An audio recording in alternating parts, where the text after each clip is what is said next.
Welcome, everybody. Hi, welcome to episode 9 of the FIP COVID-19 online program, Responding to the Pandemic Together. Welcoming everybody who is listening to us live, but also everybody tuning in afterwards. Today, our episode is Communicating COVID-19 Risk to Promote Positive Behavior Change. My name is Lina Badr. I'm the FIP lead for Workforce Transformation and Development. I'm also the lead for FIP's COVID-19 core team member and the lead for the COVID-19 webinar strategy. Thank you so much, and very, very pleased to be welcoming our panelists who I'll be introducing shortly. Just a few comments from me.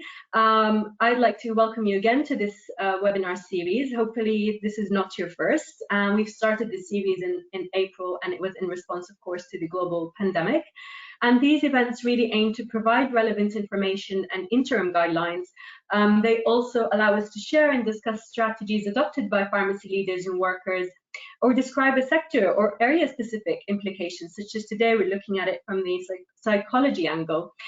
We also use this event to engage frontline workers of health and pharmacy around the world to share their stories as well. So you may be familiar with that if you've watched or listened into one of our Hearing from Our Heroes web episodes.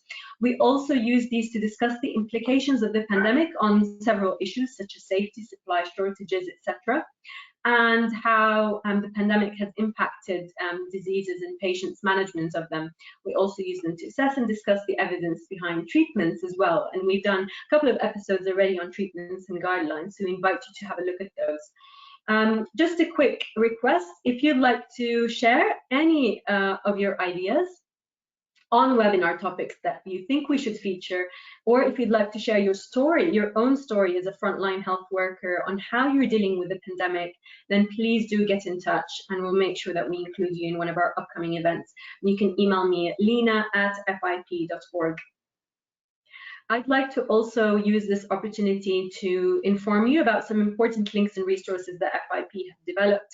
We have started a comprehensive FIP webpage called the COVID-19 Information Hub.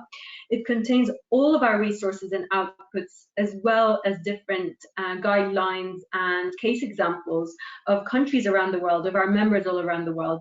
So please do visit www.fip.org/coronavirus. In here, you'll also find recordings of all of our previous events. I'll also like to invite you, if you're not on our Facebook group already, COVID-19 and Pharmacy, to please do join this on Facebook, and it will give you a chance to network with pharmacy and health colleagues all around the world. Some final announcements before we really start. Very excited to delve right into it with my panelists. Just to confirm that this webinar is being recorded, and we've made the recordings of this one and previous episodes freely available on the website that I've just mentioned. I would like to invite you all to please ask questions by typing them into the questions box that you see there in grey, and I'll ensure that we pick them up when we come to some question time with our panelists. So please send me questions throughout and make sure to pick them up.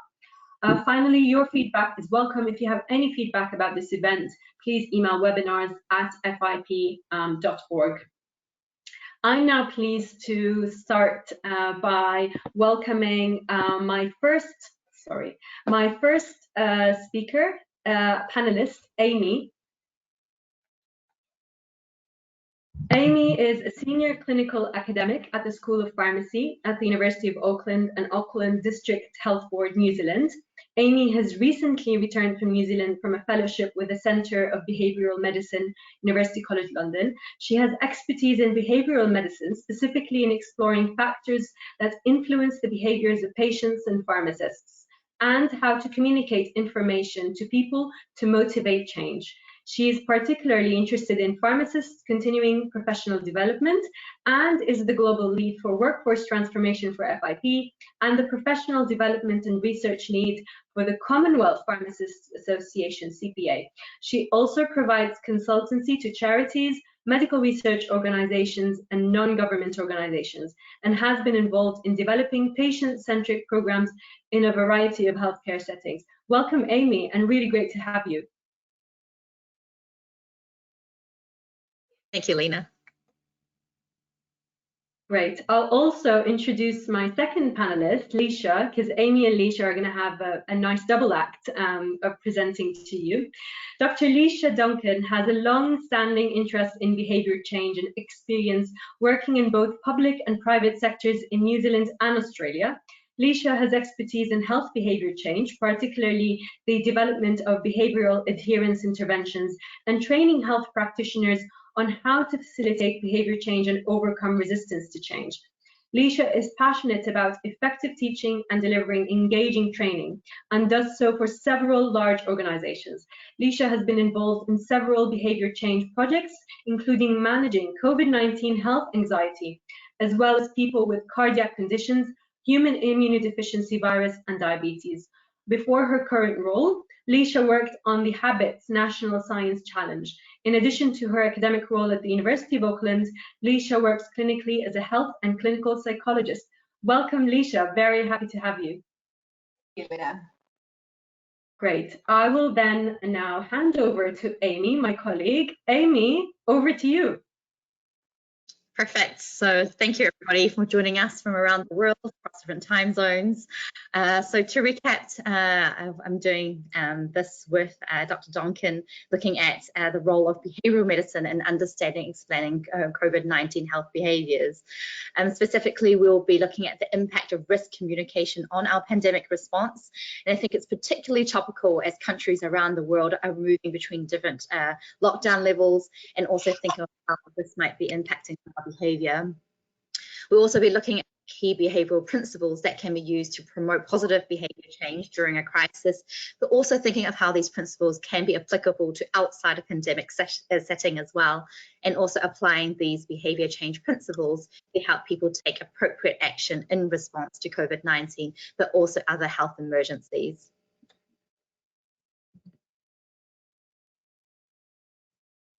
So firstly, to think about why behavioural medicine and what is behavioural medicine?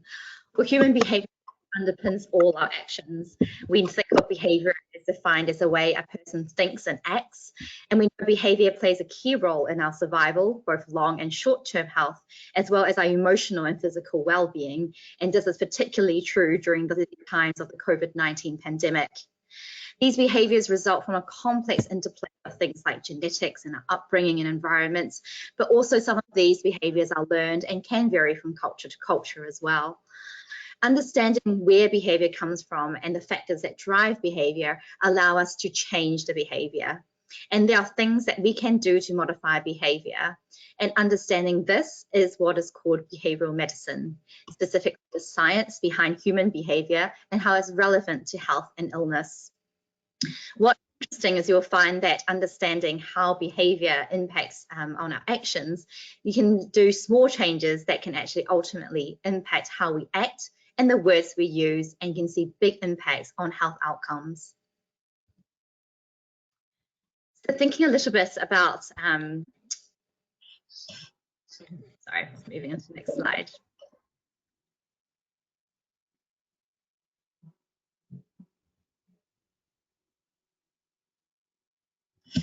So thinking about some examples of where you might be applying behavioural medicine in practice, some of the questions that we use behavioural science to answer may be, can our thoughts influence our health behaviours?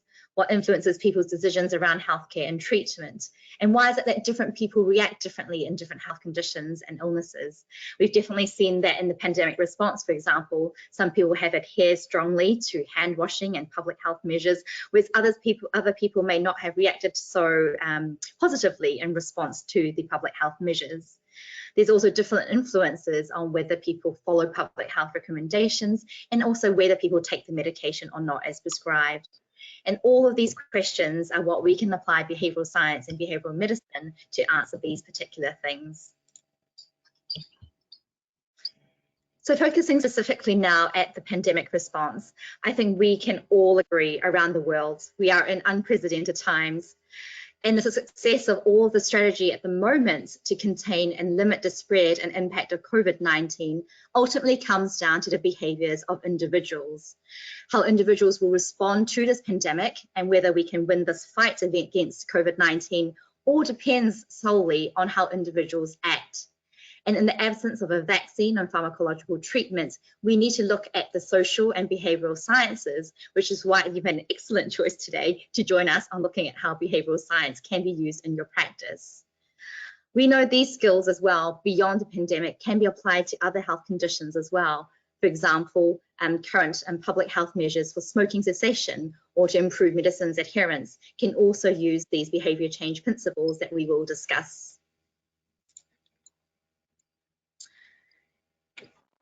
So looking at specifically about risk communication and information. So what happens during a healthcare crisis is there's a high risk of misinformation. And we know that misinformation has a potential to be as damaging as the direct health consequences of COVID-19. In fact, we've seen this from WHO, who have described the social spread of scientifically inaccurate information as an infodemic. And we saw this at the Munich Security Conference that was held by the WHO Director General, who discussed that we are not just fighting an epidemic, we are fighting an infodemic. So thinking of this, there's been guidelines that have been released recently, just 2 days ago by WHO, around how to counter misinformation. And one of the recommendations is to think about how we communicate information through our health channels and how we can apply the social sciences and behavioural sciences to shape our communication to the public. So thinking basically looking at risk communication and communication cycle. So overall, there are different communication theories and models that exist, but a simple linear way to think about it is when we have a message, we have a sender, and in this case, it's probably the pharmacist. Your receiver or your target audience is likely to be the public or the patient who comes to your pharmacy. At this point, we have an opportunity to intervene. We can send a message through a particular channel, and through this channel, we can think about what is the message, which we often encode. Basically, we convert the message of using our words and phrases that we use to send this particular message to the recipient. And then the receiver then has to decode the message and then feed back to the sender. At this point, there are multiple points that we can intervene. We can shape the message that we give to the receiver based on the word choices that we use and the order of words. And likewise, we can influence how the receiver perceives our messages based on the environment and the context that we give to them. And all this can also be influenced by what we call noise. So when a message is transferred through a channel, for example, it can be interrupted by people's other things like the environmental noise, but also by their pre-existing perceptions and their baseline beliefs, which Dr. Donkin will be discussing a little bit more.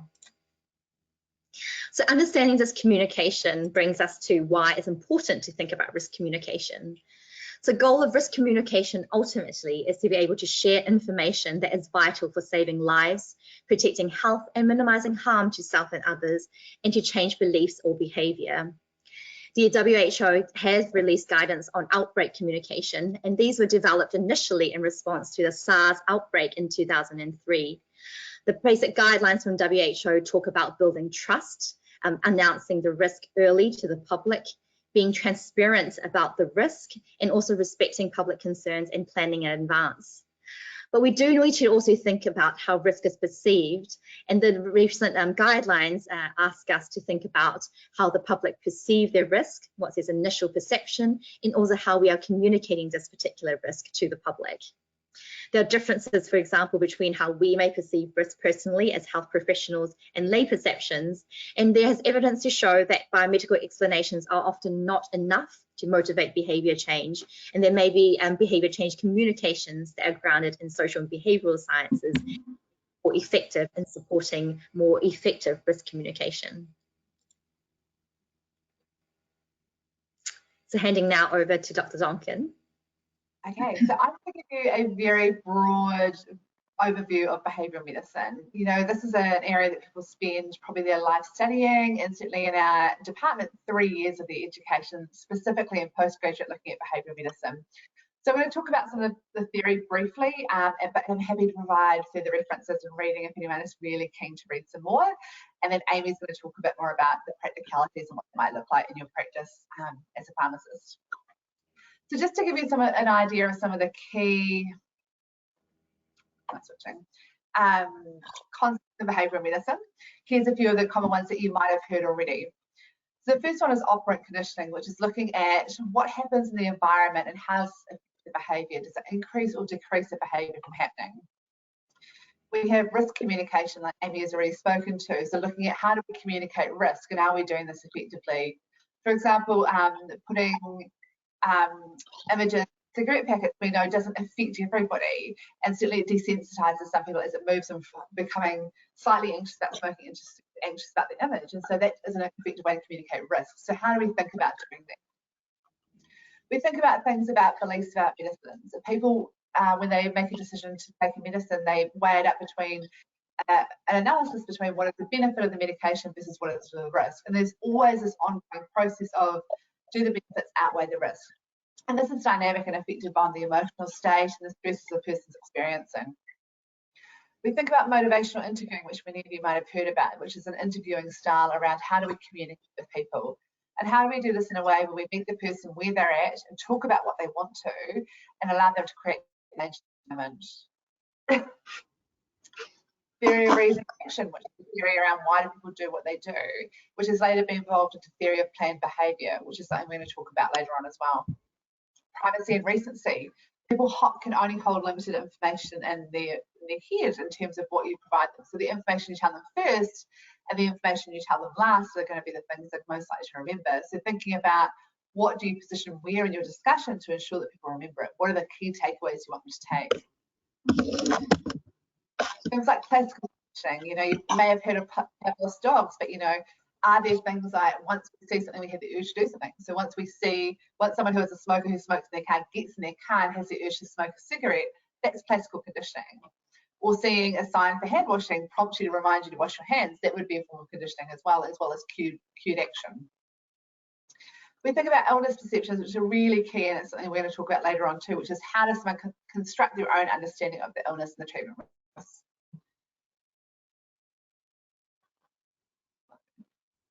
Which we're going to talk about. Communication style, which Amy's already spoken about too. So how do you communicate effectively and what is more effective for someone? Therapeutic alliance. So what is the relationship you have with your patient or your client? How much do they trust you and your communication style and what can we do to enhance that? And biases, which are really important. So in terms of today, we're really going to focus on these areas in red: theory of planned behaviour, perceptions, risk communication, conditioning, motivational interviewing, cognitive bias. Now again, I don't have time to go into these in detail, but just going to pull some key principles from these for you and kind of weave them together. And thinking about, well, why does this matter? And actually why it does matter is because any change that we can create, any change that we can affect, is so important for improving the outcome of COVID-19. You might be the only person outside of the home that patient is interacting with, and you have a great opportunity to interact with them and talk to them at a different level from their GP, from their nurses, from their family as well. And you come with a different layer of credibility. So it's a really key opportunity for you to think about how can you create change.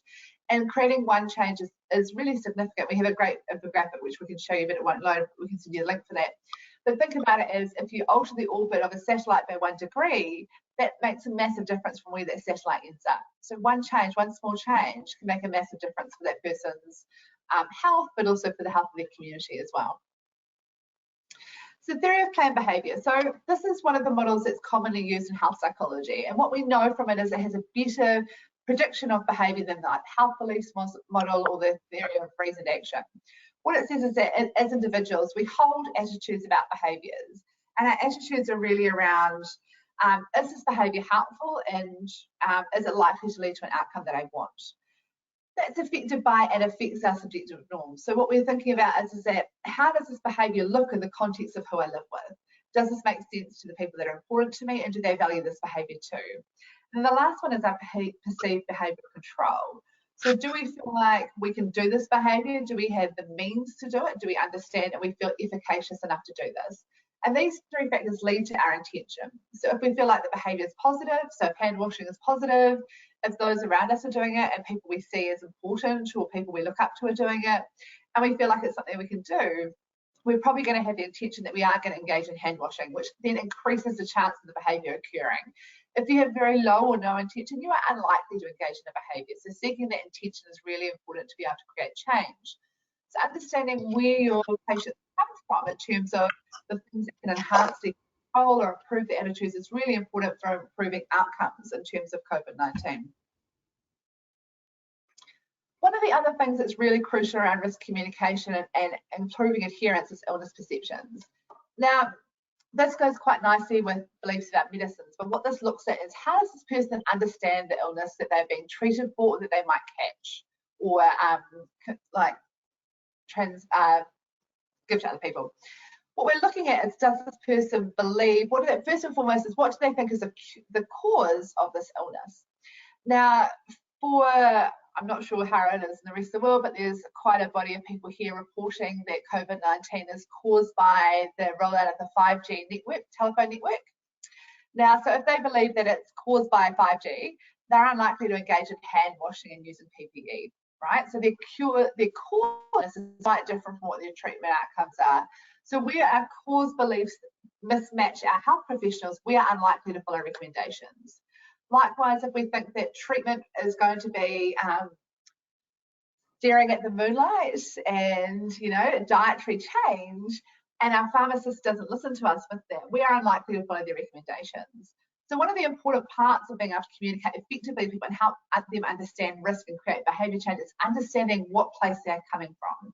People come to us with a very fixed set of beliefs that have come from their interactions with loved ones, with what they read in the media, and by their interactions with health professionals. And unless we understand what are their concerns and how they conceptualise their illness, we may miss what they think is important, and they will switch off and not hear what we're saying. Instead, we argue against them rather than supporting them to make the change. And our conversations around risk are really minimised because it doesn't fit with what they think is going on.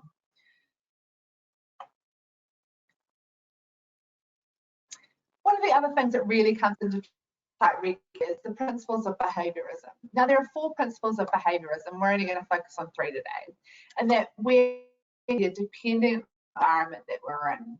So, for example, with hand washing, we know it's really important to help reduce the risk of transmission of COVID-19. It's like in our houses where we're in isolation with our family, because we have a perception that risk is lower, that we're unlikely to be exposed to illness, so we don't need to hand wash as frequently.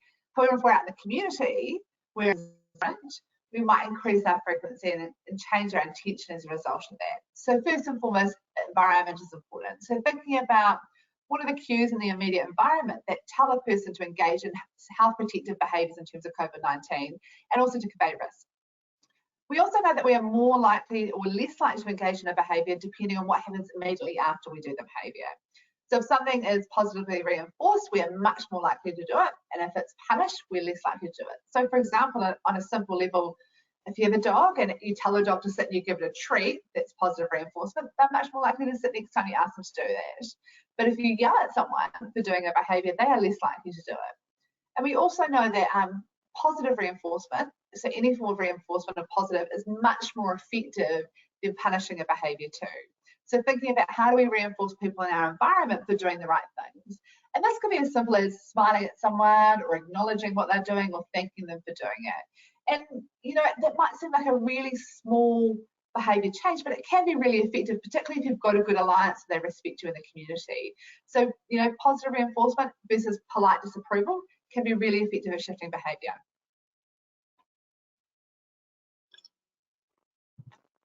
Just a little bit of a delay. So if we look at it in terms of a quadrant, there are 4 kind of interactions that we can think about in terms of reinforcement and punishment. So positive reinforcement means we're doing something, we're adding something in recognition of the behaviour, and we're going to increase the chance of that behaviour. That's the type of thing that if that happens afterwards, you think, yay, that was great, I'm going to do that again. So that could be the endorphin rush after exercising, it could be someone smiling at you, it could be someone saying that's fantastic, acknowledging the work you've done. That would be positive reinforcement. Positive punishment, however, means adding something in that makes that person feel about it. Making a derogatory comment, dismissing their beliefs. It could be things like positive punishment that we see commonly in society. Negative reinforcement is a way something that is unpleasant for someone. So that could be like something like washing their hands and it being clean. So one of the examples that we commonly see in terms of risk communication would be the videos going around hand washing. Someone seeing afterwards the removal of the germs from their hands. So germs being aversive in this situation, an example of negative to convey risk. So here's a behaviour, this is what it's doing, it's taking away this thing which is negative towards you, you feel better from it, you feel a sense of relief often, that would be negative reinforcement. And negative punishment is removing something pleasant from that person. So, you know, that would be the pharmaceutical equivalent of grounding someone or removing Wi-Fi access to teenagers. So taking away something that's good for them as well. And we can build these things into our interactions with people. And the thing to think about with this is that it's always about how do we use these and tailor these for the people that we are talking to. And certainly we can be specific around these around risk communication. So like I said, you know, talking about removal of contamination would be a great way to think about this in terms of communicating risk. The other thing to think about in terms of our risk communication, I know this, you know, there's lots to think about here, is that we all have different attentional biases and cognitive biases in terms of how we perceive information. We know that young people, for example, are less than another group to spend time reading information about COVID-19. So if you're going to communicate risk to them in a written document, they're probably not going to attend to it. And that attention is significantly less in older populations. Now, part of that is because of the initial media conveyance around young people are okay, older people are more likely to get this and more likely to die from it. And so what we see here is we're building into that kind of immortality of like fallacy that young people have of I'm 7 foot tall and bulletproof. So immediately we have an overconfidence bias, but we also have an attentional bias around this is irrelevant to me. So what we need to think about is that how do we tailor this information in a manner when we're communicating risk to our audience as well.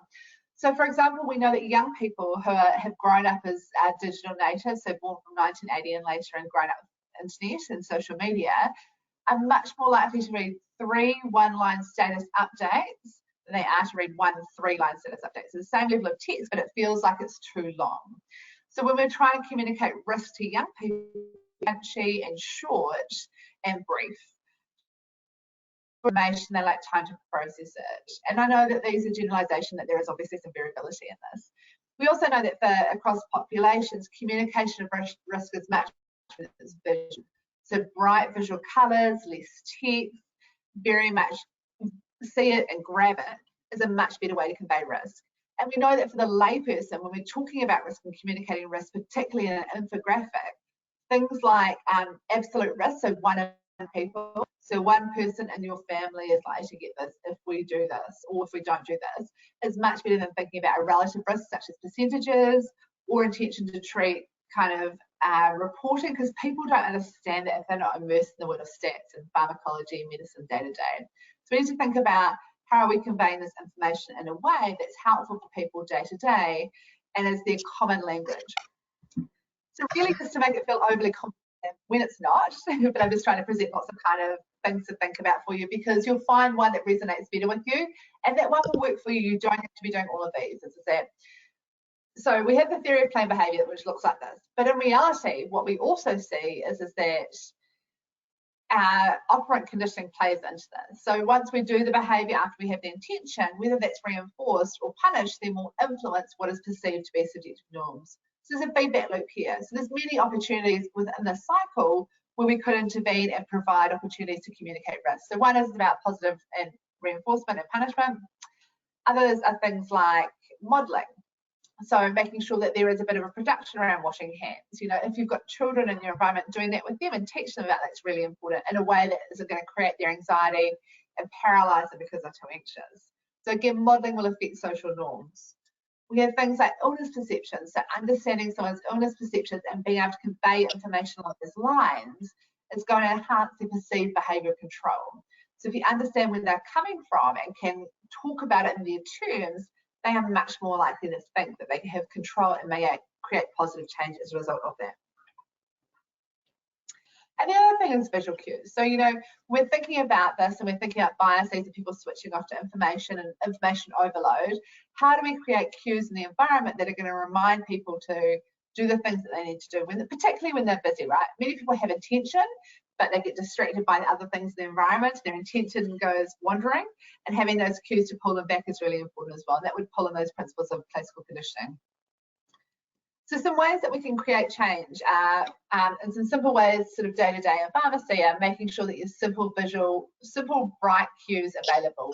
Visual cues and written, but ideally multiple channels to provide the same information and presenting it in different formats. Written, audio for people that don't have good like reading skills, but also visual skills. Visual resources are really important, really effective. Things like having things like sanitized and obvious thoroughfares, where it just becomes the norm. The person in front of you uses it, you are much more likely to use it. And they are more likely to use it if it is in the way as they walk through. So again, that would be social modeling, but also visual cues there. Social reinforcement is really important. So being able to have conversations with your patients around noticing things they've done and reinforcing them for it, thanking them for that, acknowledging that they're doing it, acknowledging they're keeping you safe, but also acknowledging that they're keeping the community safe. We're in this together. Thank you for doing this. I really love seeing young people doing this because it helps protect me and helps protect my grandmother. So getting them to think about what's in it for them, but also that we're in this together and we're supporting each other. That collectivist talk is really powerful. Conversations, so don't just download information. I don't know about you guys, but if someone just talks at me, I tend to switch off. So finding out, you know, what's important to them, what they're worried about, what are the concerns, and this holds true for any conversation on medication. Is that what are you most worried about? What are the things that are going to make this easier for you or harder for you? These are really important conversations, as opposed to saying things like set a reminder on your phone and you know, here's the side effects. You know, we're all guilty of those conversations at some stage, but thinking about how do we simplify, that's really important. So be curious, ask some questions, seek their understanding, seek their views, because then it becomes much more collaborative and we're much more likely to buy in to change. We think we've been part of that and our views have been taken on board. And like I said, focus on what can be changed. Small changes make a massive difference. One, in terms of the population, but also in terms of that person feeling effective, improving their self-efficacy and their locus of control. So making sure one change that they do regularly is going to help create positive change, and they will feel masterful and they'll feel more motivated, more likely to listen to the next piece of advice that you give them as well. And on that, I'm going to hand back to Annie. Thank you, Alicia.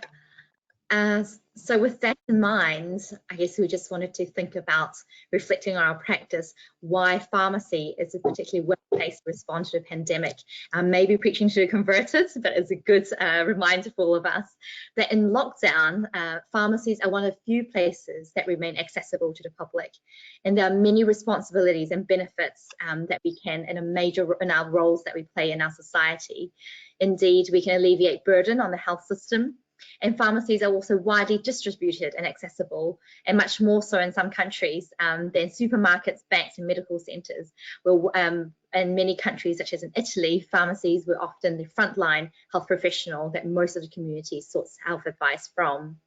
Pharmacists also have established relationships with the public and GPs, making them a trusted and credible health information source, which is why we are so important in being able to disseminate and communicate risk to the public. Because of this, there are key opportunities for us to respond to the pandemic. We can look at learnings from other pandemics.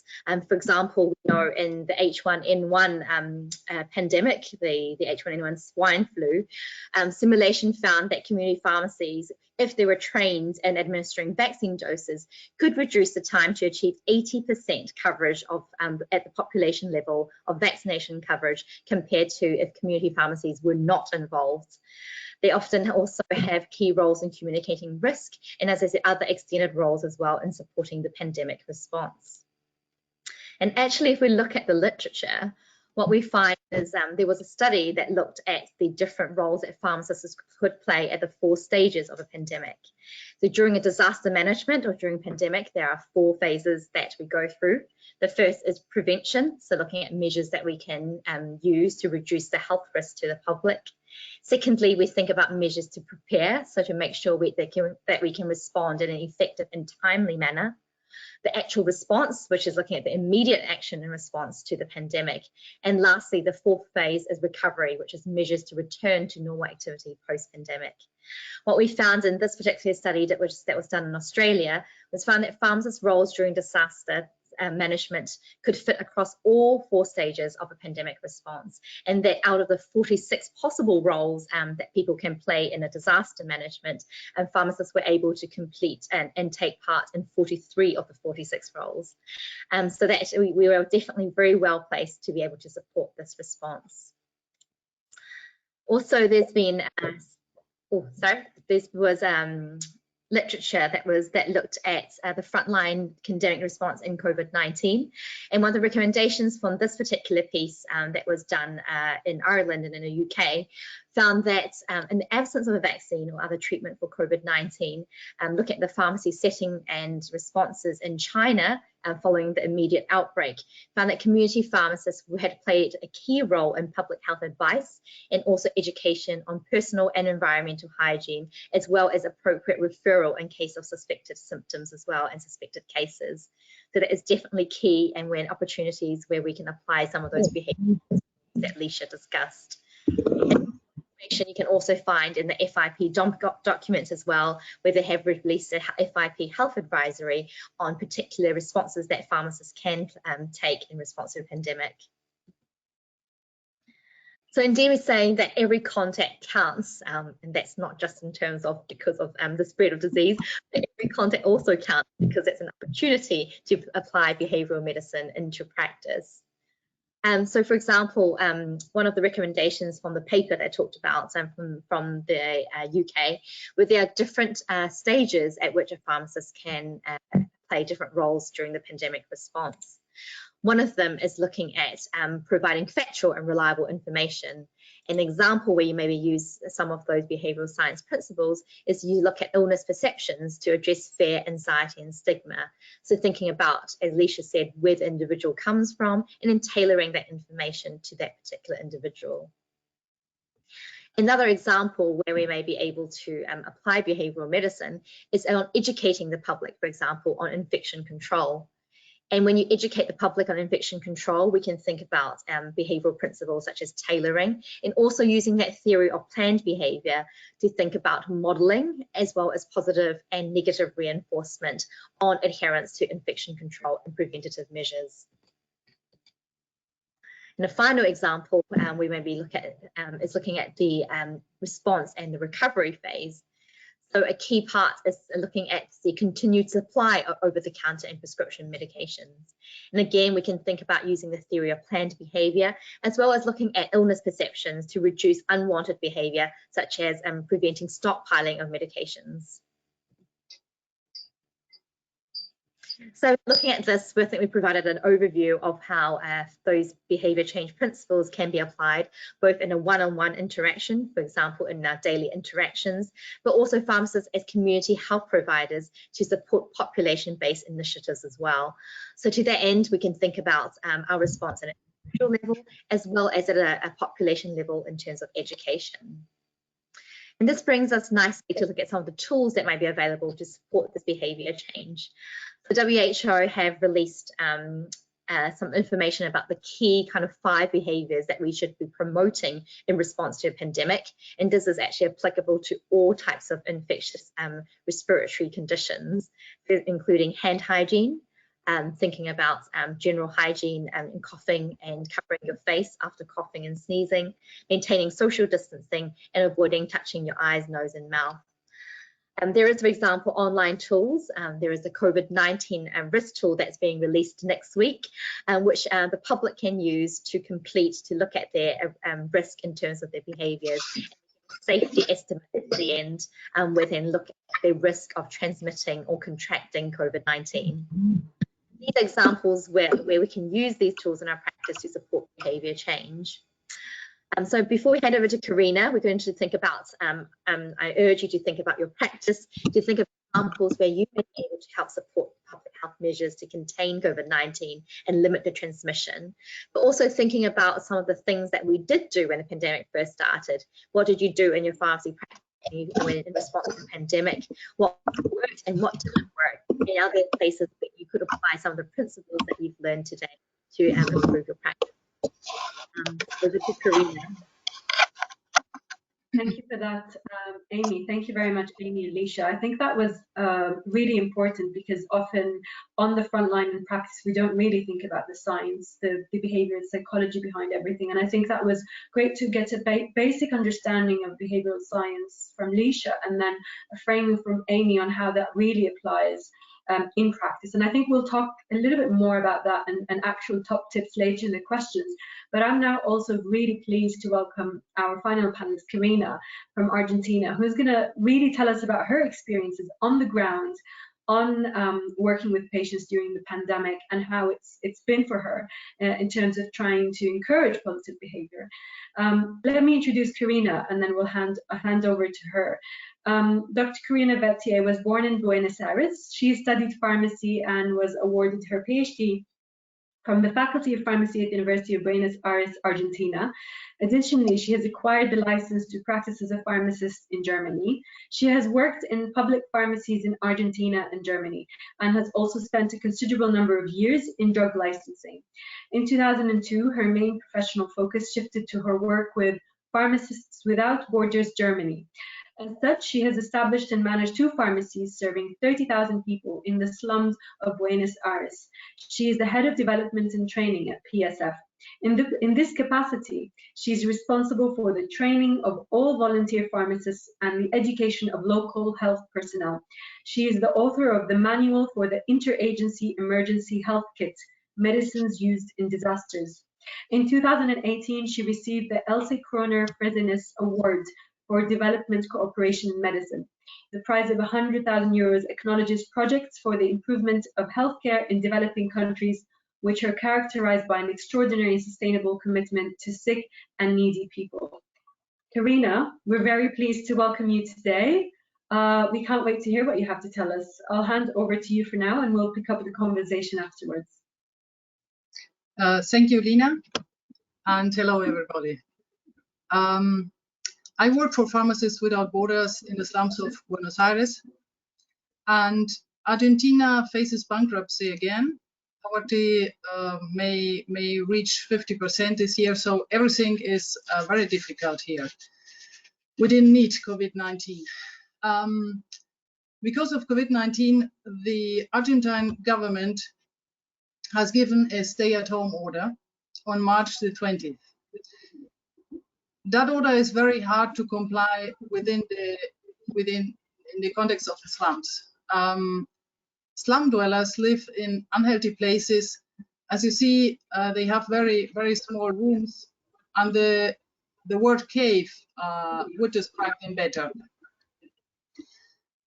Each room is sticking to another, and we have neighbors with only one functioning water tap for the whole family group. So unfortunately, in slums, you have ideal conditions for coronavirus. This is the health center where I work. PSF has constructed a pharmacy in it. The pharmacy is behind the 3 windows you see, and it has only 12 square meters. We have about 120 active principals and 2,000 dispensations per month. And the health center is responsible for about 30,000 persons. The situation before COVID-19, as you see, our patients came in or brought their children to ask for an appointment with the physician, to see a nurse for a vaccination, to see a pharmacist to pick up their medicines, to see the dentist. And well, the waiting room is very small. And the registration desk, it's also very small. Well, the entire health center is very small, and that was our problem. We needed to be very creative to be able to see patients in time of coronavirus without infecting ourselves or infecting them. There was a serious proposal to close the entire health center. So our goal was has been to be able to continue to offer access to health services to our patients. What have we done? We put a barrier at the entrance door.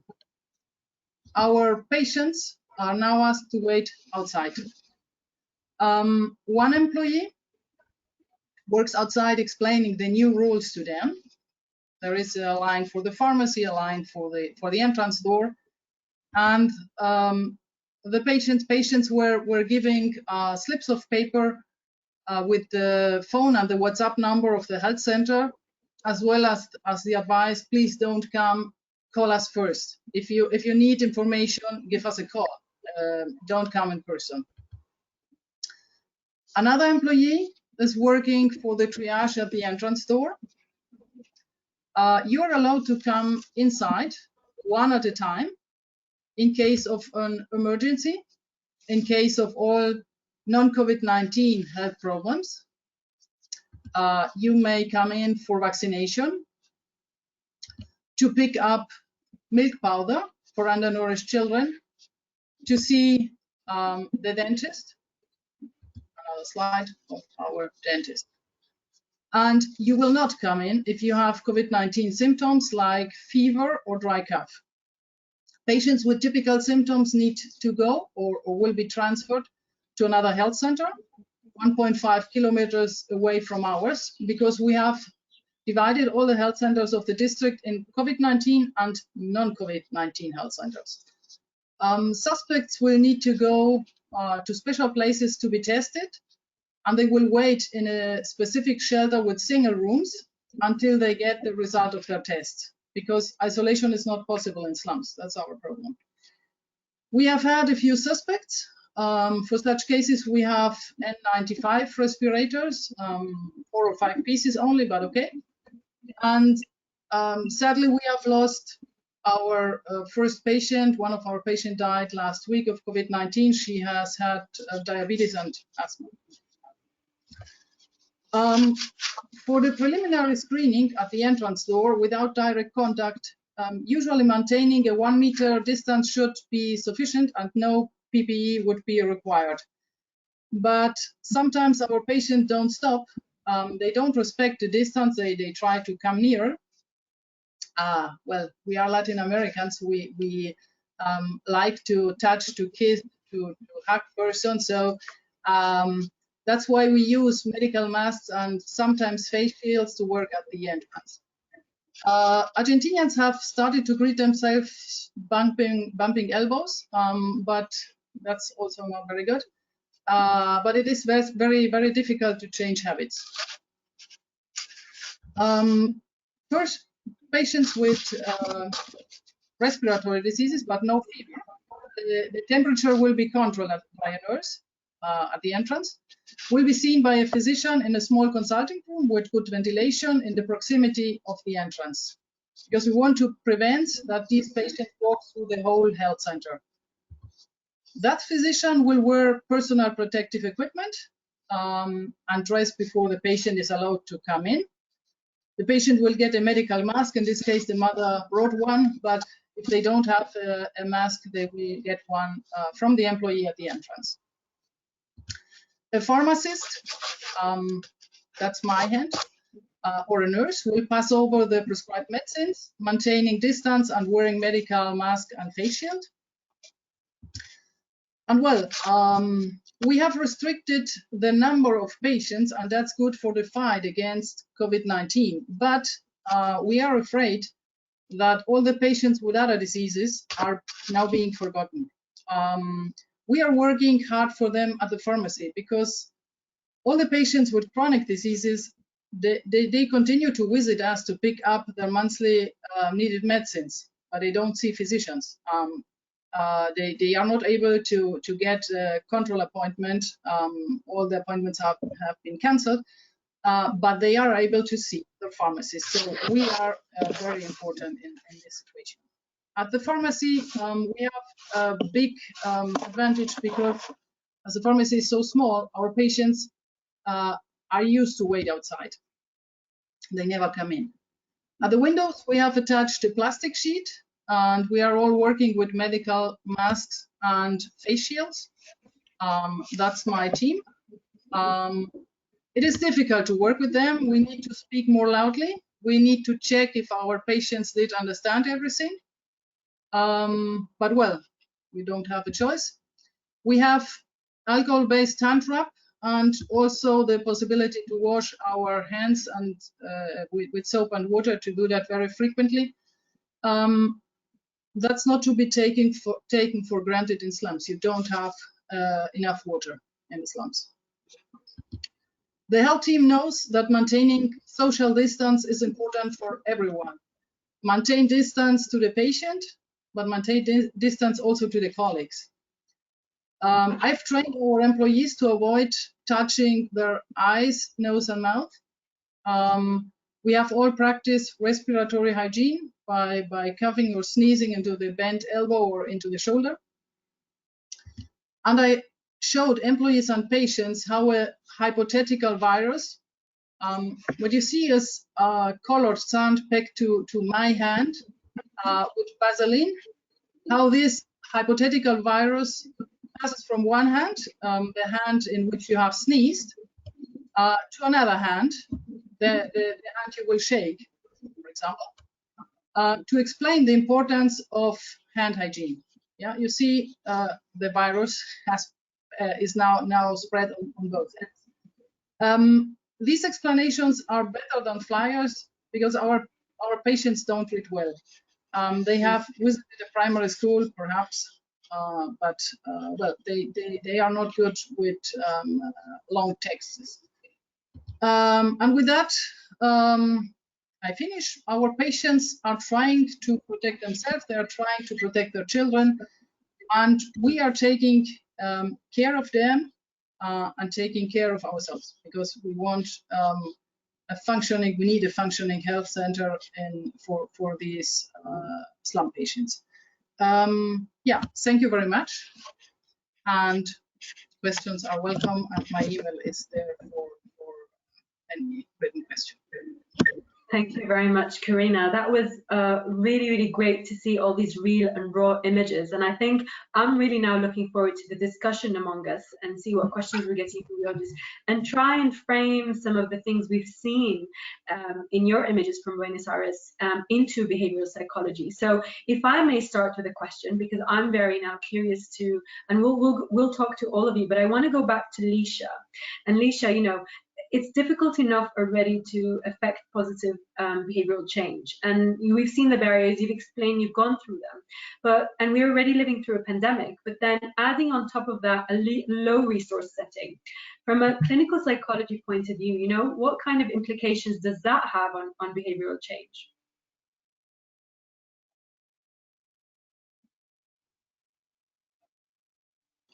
Alicia, I'm going to unmute you. Yeah, if you want to unmute yourself. Could you unmute yourself? Would like to hear you again.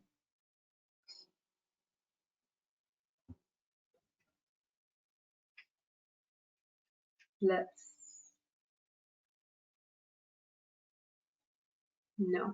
Okay, let's give it a try.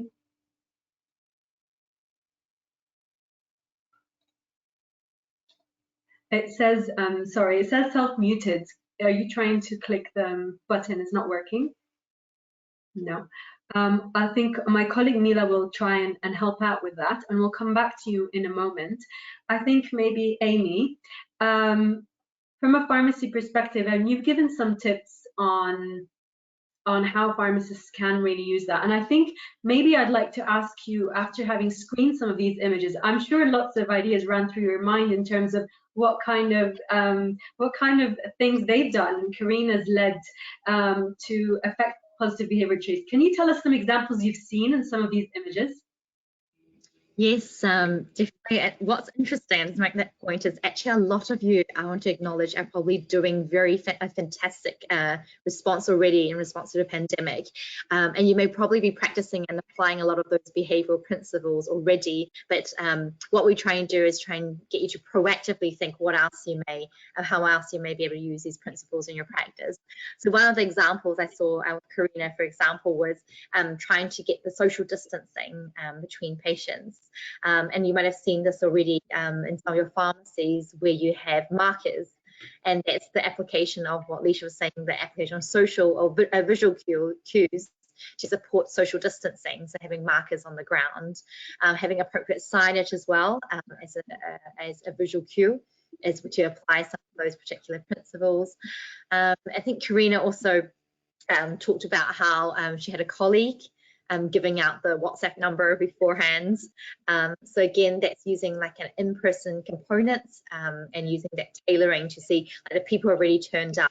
We can reinforce that behaviour through through a person, reinforcing the use of the WhatsApp, giving them options as well to contact an alternative source, as well as providing them information on where to seek help and go to next. Examples that we can think about. Thank you, Amy. And back to Alicia. I think we have you back again now. Maybe before we go into that original question I've asked you, maybe following on from Amy, what else have you seen in some of these images that you think affect positive behavioural change? Well, I think, and it, I guess, does tie in with my question anyway. Certainly for me, the things that I really love are the things like the experiential stuff. So with Karina demonstrating with the sand on the hand, you know, for people that aren't able to read or don't have access to traditional media, that's really powerful. And you know, you can modify that for different people. So for me, with my my superhero crazy 5-year-old, getting him to cough, covering his face is a challenge anyway, until I told him he should cough like Batman and cough into his cape. And so finding things that resonate, it doesn't have to be a fancy resource. Karina was doing it beautifully with the sand and those demonstrations. And so I really like those things. And it's thinking about, you know, your client group and what works for them. You know, is it about thinking about, you know, if we're thinking about risk communication, social distancing is really hard to think about when you're living in these confined quarters, but thinking about, well, what else can you do?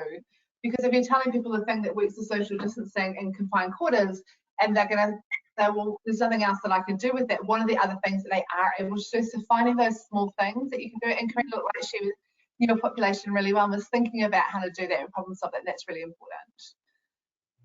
So back to the question then around, is you don't need to have massive expensive resources. What you need to do is actually, if you can, connect with a person as a person on a level, you know, hear their concerns, talk to them about it on a piece of paper with stick figures. You know, you don't have to be a fabulous artist.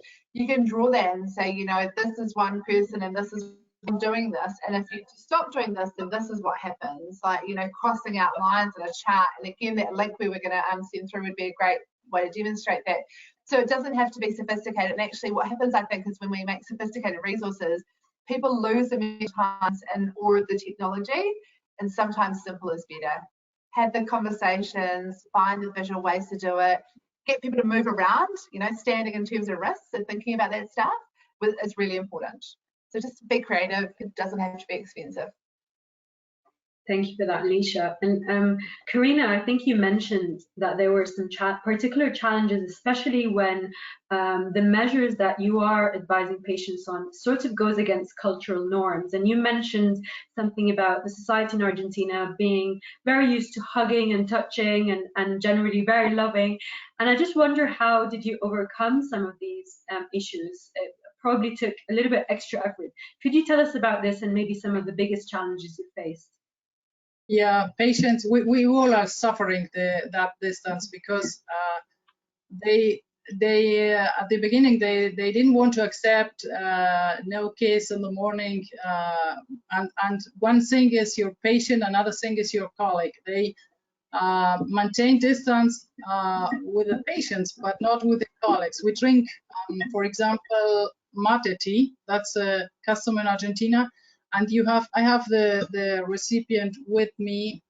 It's a recipient with a straw, and you share the straw with other people. So coronavirus was clapping his hands, was very happy about that custom. And so now everyone needs his own matter recipient. I told them it's not only your patient, it's also your colleague who can infect you. I can infect you, you can infect me. We have different lives. We go home, and 50% of our employees live in the slum. So they will see a lot of persons, and you need to maintain distance. Extend your arm and the other person extends his arm, and you don't touch your fingers, and that's the distance you need to maintain. And we made it as a joke. I told them you need to use the mask. They say it's suffocating me. I told them, well, sorry, you will need to use it if there are other persons with you. You're alone? No, of course not. And we made a competence with competition who has the nice mask, and well, I put that smiley on my mask, and well, try to have a good time in the middle of a pandemic, because try to do the best. Well, you certainly are trying to do everything and anything, and certainly really positively. I think one question I'm getting, and maybe Amy, I can ask you this. It's about, I think this was a great topic, because it does show this really important intersection, if not complete overlap, between behavioral science and pharmacy. And I think there's little understanding of how important it is to integrate that into our thinking, but also into our practice. And in my opinion, and I could be wrong, that I think that there is much room for improvement in terms of making links between the two as a profession with behavioral science. You're a pharmacist, Amy, and you have a grounded understanding in behavioral science. Can you tell us a little bit more about this? Why is it important to understand behavioral science, and what can the profession do better in terms of integrating that? Definitely. So I think I opened this webinar talking about how I said actually as humans, behavior underpins everything we do. And whilst these principles we talked about framed in the context of COVID-19, they're applicable to other health behaviors, but perhaps maybe also applicable to your personal life. I'm sure you could use positive and negative reinforcement as well with your family or your children, and next time you try to get them to do something. So actually, behavioral science is everywhere. We all make decisions every day, and being able to understand some of the things and the science that underpins behavior really means that you can proactively do things in a proactive way and a considered way. Like I said, a lot of the things we probably already do because it makes common sense. And one of the downsides, I guess, about behavioral science is often a misunderstood science. Often people don't think it's a real science because everyone understands a little bit about behavior. Everyone thinks they know something because when you hear about it, it makes common sense, doesn't it? Like if you want someone to do something, you give them a reward. If you want them to stop doing something, then you take something away from them or punishment. But actually, there is a lot of evidence and science underpinning that. And when you do use it in a way that is where you've thought about it from the outset, you can achieve much greater outcomes. So, for example, I really like the example Karina talked about, putting a smiley face on masks and looking at competitions, mask design.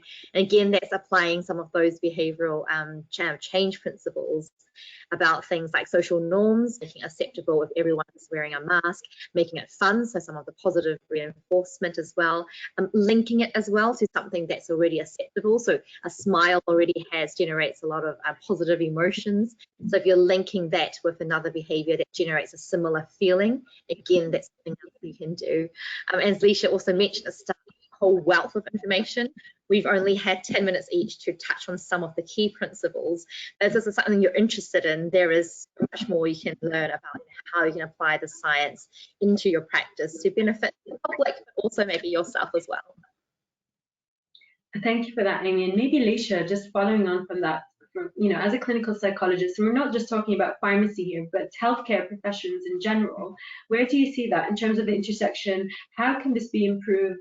Where do we start? Do we start from the education and learning of healthcare professionals when they're at university, through to experiential training, through to advanced practice? How can we better integrate the two disciplines?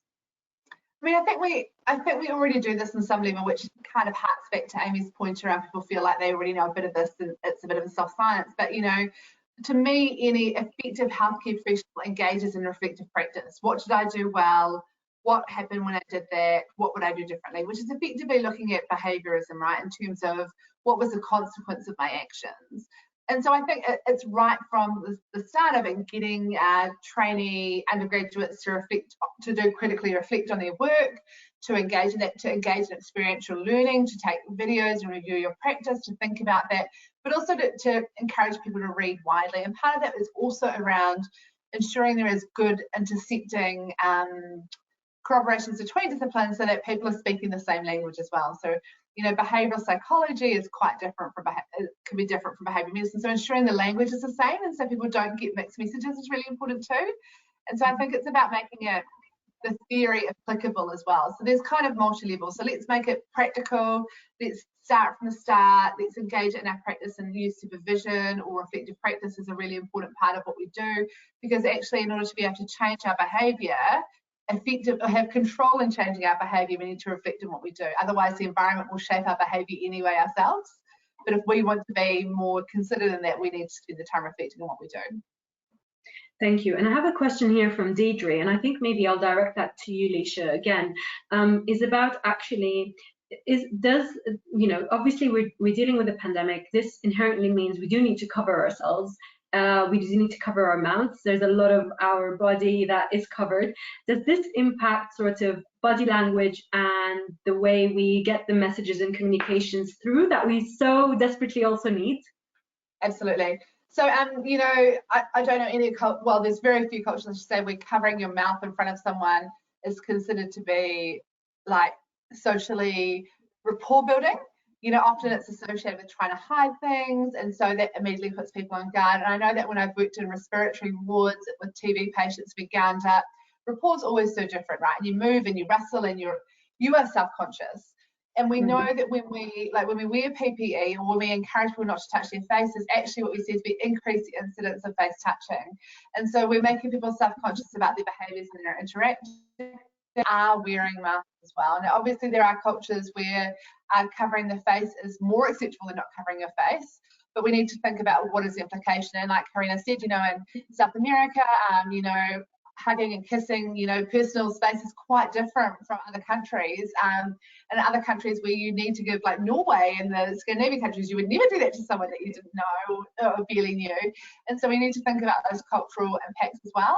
And then how do we work with cultures? It's a really big part of New Zealand culture, working with Māori around how do we work with Māori around ensuring we protect their worldview whilst also protecting Māori as well.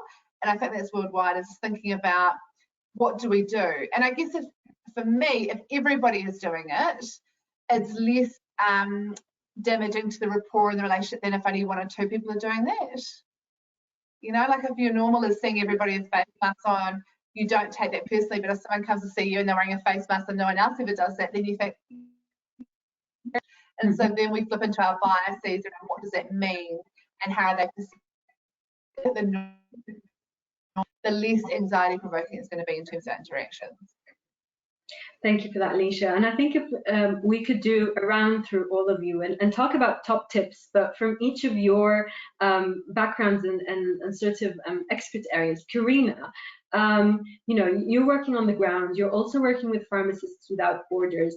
To all of those listening, and we have pharmacist support workers and hopefully other healthcare professionals, what top tips do you have to give your colleagues around the world in terms of managing things through the pandemic, and especially about, you know, what to consider when we're dealing with patients? You know, from your experience, do you have any top tips for pharmacists around the world?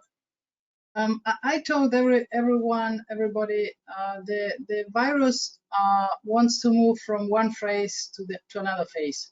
That's a direct way. So impede that way. A second way, it's from your face to your hand and to the hand of the another hand and to another face. That way is more complicated.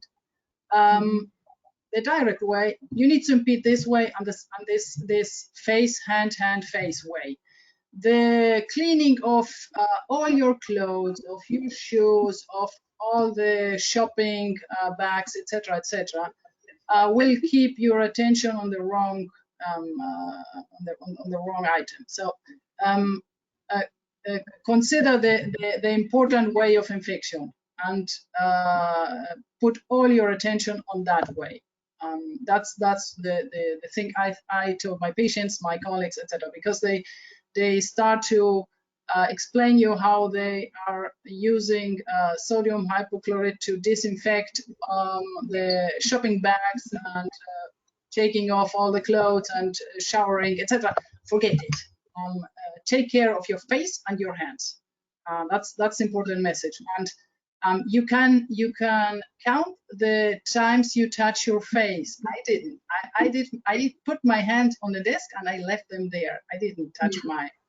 So that's a training, because I do it too. Everyone is doing it. I don't know, 3 times in a minute. So I didn't. I put them. I started with that in the middle of March, and I trained not to put my hands in the face. Thank you, Karina. I think a few of us here have been guilty of doing that just now on this event, but I think it's super difficult, and I think I like the way you're framing face-to-face, face-to-hand, and both of these components. That's a very practical top tip from you. Thank you so much, Karina, and I think that some of these images, I'm sure people will revisit them because they're really, really strong, really raw, and I think they will get some ideas from some of your practical tips that you've done. And I really like the hand showing the germs, and I think that's actually Lisha mentioning earlier how impactful it is for others to really see what we mean to say. I think, Amy, maybe to you, maybe from a different angle, in terms of what's your top tips today here. So what would you like to, if you want to share a message to pharmacists, pharmacy workers listening to us today about implementing behavioral science, and I hope I'm using the right terminology, what would you say? I think the things that Karina covered about, how she said from the March to stop touching her face, you made it a habit. So I do urge all pharmacists to think about what is one new habit that you can think about in your practice in terms of applying behavioural science. So thinking about the principles that Lisha talked about and that we've discussed on the webinar today, is there one thing that you can build into your communication with patients? And it's not just around COVID-19, just in terms of your counselling or your education around medicines use even. Is there something that you can use to make that a particular habit?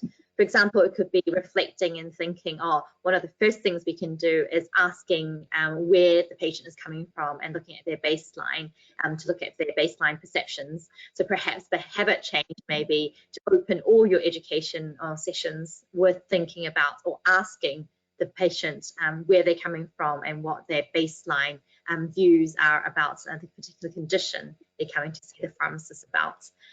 So I do urge all of you, I guess, as a takeaway point, to think about just one thing, and as it says on the slide, that you're going to change in your practice, and over time, as it will just become natural. Thank you, Amy. And I think you mentioned something important, is that understanding behavioral science isn't just a response to the pandemic. It should be a longer term, permanent fixture in our practices. And I think this might be just a good occasion to bring it in at the moment, but then it's something that will live on. I think that's a really, really important point that everybody needs to keep in mind. Lisha, going back, helicopter view, clinical psychology, going big. What top tips do you have for pharmacists and pharmacy workers listening to you? So I'm assuming we're going from an individual level, and for me, it's always don't assume. Questions, be naive, and really explore, because I think, there's a saying, if you assume, and really wanting to understand where that patient's coming from, because, they could be taking their medication wrong. They could think they're hand washing because they're just washing in water. We know that people aren't always honest, and we know that if we ask leading questions, they tend to agree with us. And I can tell you about so many occasions where I've sat in with psychiatrists and patients have told me they're not taking their medication, and the psychiatrist said, any problems with their medication? They've gone, no. So, because clearly, or not having any problems, they've gone, no problems, because they're not taking it, so they're not having any problems. So ask the questions, explore what they're thinking, what they're saying, get them to show you if you've got the time. And I know that we don't always have the luxury of that, but if you've got that, great. And really think about, tailoring that information to find what works for that person. What is it that's important to them? How can you hook that in? What's the hook? What's in it for them? And for me, it's always about multiple methods, and also if you can check back their understanding. Can you just check, just summarize for me what you've taken away so that I haven't missed anything? Is something I often say to patients, because then I know what they think is important, and then I can also be like, oh yeah, and this bit here too. So always getting them to tell you what they're going to do is really important, as opposed to us just telling them what to do. I think that's a very good. Please. Yeah. So my other one would be ask what they're doing. So what are you doing to help manage COVID-19 coronavirus, because they might also have some great ideas that then you might be able to share as well, and it becomes much more collaborative too. I think that's a very good top tip, and I think lots in there about listening more. And I think that we maybe don't do enough of that, and we're used to advising and telling because that's the job. But I think listening is absolutely just as important. And these are really good questions to ask in order to elicit more information and to train us to listen better. I think with this, I'd like to thank you all for these top tips and top presentations and top images and top slides. Thank you so much. It's been a pleasure to have you, and Leisha, a pleasure to have you as a fellow colleague in the healthcare team, as a clinical psychologist, and we look forward to having you more. And I'm getting actually some comments about actually issues dealing, with the workforce themselves, taking care of us as we take care of others. And I think that's definitely something we can touch on again. And maybe Leisha, you can join us in one of these conversations about anxiety. And I know you have expertise in that as well during the pandemic. Yeah. I'd like to thank you again once more, our panelists, and thank everyone who's been listening to us. Just want to remind you that this event has been recorded, and you'll find the recording on our website. Please do revisit that, and if you have any questions, comments, or concerns, or even ideas for the future, please do let us know, and we'll be taking that into consideration for planning future events. Thank you once more, and wishing you all a good day. Thank you. Thank you.